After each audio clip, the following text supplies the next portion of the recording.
Logarithm for class 9.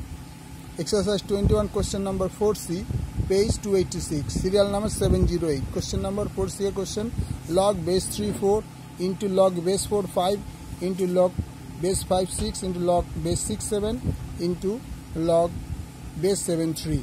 এটার সূত্র আছে এই ক্ষেত্রে log base a b into log b base b c তার উত্তরটা হবে log a c।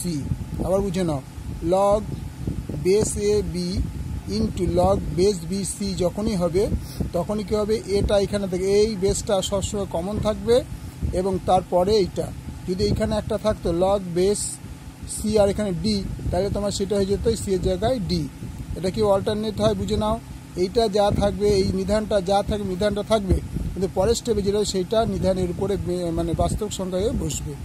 আবার বুঝে নাও, log base a b into log base b c, এটার উত্তরটা হবে log base a c।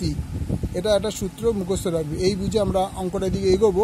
দেখো এখানে কি আছে, log base 3 4 into log base 4 5। তাহলে আমরা কি করতে পারি, ঠিক এই সূত্র অনুযায়ী আমরা কি করব, 3টা কমন, এইটা 5 হয়ে গেল, ইন্টু যা ছিল তাই লিখছি, log base 5 into 6 base 5 6 log base 6 7 log 7 3।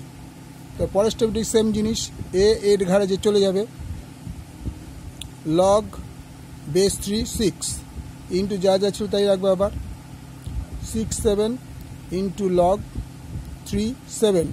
তাহলে এইটা আবার এই পাওয়ারটা এর ঘাড়ে চলে আসবে, log 3 7 into log 3 7 log base 3 7 into log base 7 3।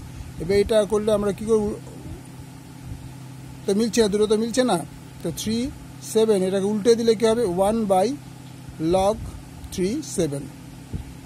যখনই আমরা বাই করব তখনই এই বেসটা উপরে উঠে আসবে আর বাস্তব সংখ্যার নিচে নেমে আসবে, নিধান হয়ে নিচে নামবে। তাহলে এবার কি হলো, এইটা কেটে গেল, তো অ্যান্সার হয়ে গেল 1।